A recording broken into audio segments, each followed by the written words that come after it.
On est installé en agriculture biologique. C'est déjà transformé et viable.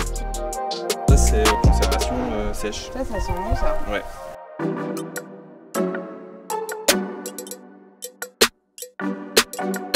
Bonjour à toutes et tous, on est là aujourd'hui pour vous présenter un nouvel épisode des métiers du lait. Aujourd'hui, on s'intéresse au métier d'éleveur laitier. Nous sommes avec Simon et Élise. Bonjour à tous les deux. Bonjour.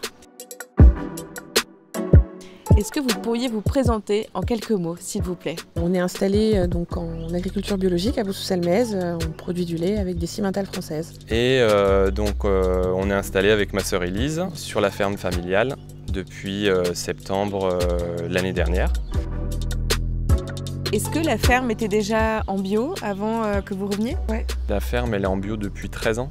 C'était compliqué quoi, parce qu'il n'y en avait pas beaucoup dans le coin et puis tous les gens qui étaient bio, ils s'étaient un peu montrés du doigt quoi. Il n'a pas été forcément simple, mais ils sont super contents de l'avoir fait quoi.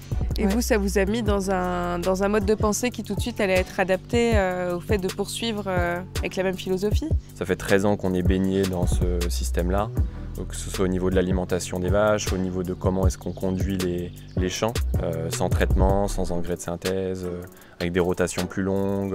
On avait les deux pieds dedans, donc c'était déjà transformé et viable. Lady, va les chercher! Allez Lady! Allez Lady, va les chercher!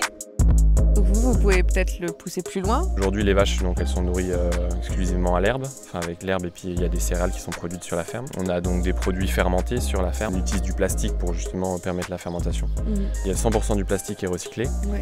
Mais après, c'est aussi une économie d'argent, de ne pas utiliser de bâches ou Bien de sûr. film. Et donc, ouais, l'objectif au niveau de la ration, c'est de passer les vaches à une ration 100% foin. Ça c'est conservation sèche. Ça sent bon ça. Ouais. L'herbe qui était humide à fermenter et puis ce qui permet de la conserver jusqu'à 2 ans. Et 100% des céréales avec lesquelles vous nourrissez les vaches sont produites sur l'exploitation? Depuis le passage en bio, en fait, où il y avait vraiment une recherche d'autonomie sur la ferme, produire tout ce qu'on donne aux vaches et pas avoir à acheter des tourteaux ou des choses qui viennent de l'extérieur. Est-ce que tu te souviens à quel âge tu as eu le déclic où tu t'es dit ok, je vais revenir bosser sur l'exploitation familiale? Je pense que j'ai commencé à me poser la question peut-être à 24 ans. Et c'est quoi qui t'a déclenché?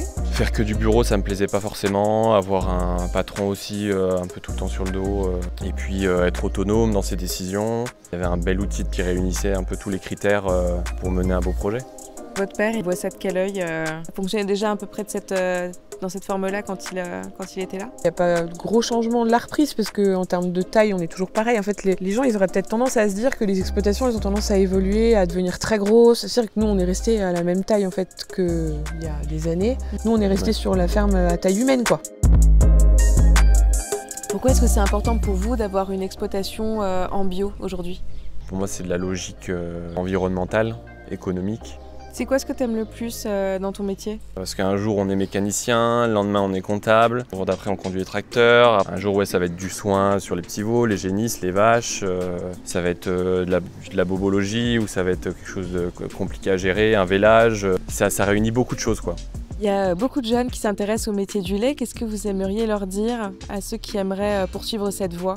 Je pense que c'est un métier qui peut être décrié aujourd'hui sur les aspects de bien-être animal, etc. Mais il y a des modèles comme le nôtre qui sont complètement, je pense, en phase avec leur temps. Et notre objectif, c'est de s'adapter aussi au changement climatique, au changement de consommation. Et c'est ce qui donne envie de se lever le matin. Moi, je leur dirais qu'il faut quand même être passionné par ce métier-là. C'est assez décrié, parce que moi, tous les gens, quand je leur dis j'ai repris la ferme, je traite les vaches, c'est pas vrai que tu traites les vaches. Il faut traire matin et soir, mais ça reste, c'est varié. Faut aimer ça surtout. Ouais, voilà. Oui, il faut aimer ça, il faut pas... Mais comme tous les boulots maintenant, je pense que faut prendre un travail qu'on aime et faire avec, quoi. Élise, Simon, merci pour cette belle journée. Je tenais à terminer en disant que cette vidéo est financée dans le cadre de la campagne Prenez en main la bio. Et je vous souhaite à chacun une très bonne soirée et merci. Merci à toi. Merci à toi. À bientôt.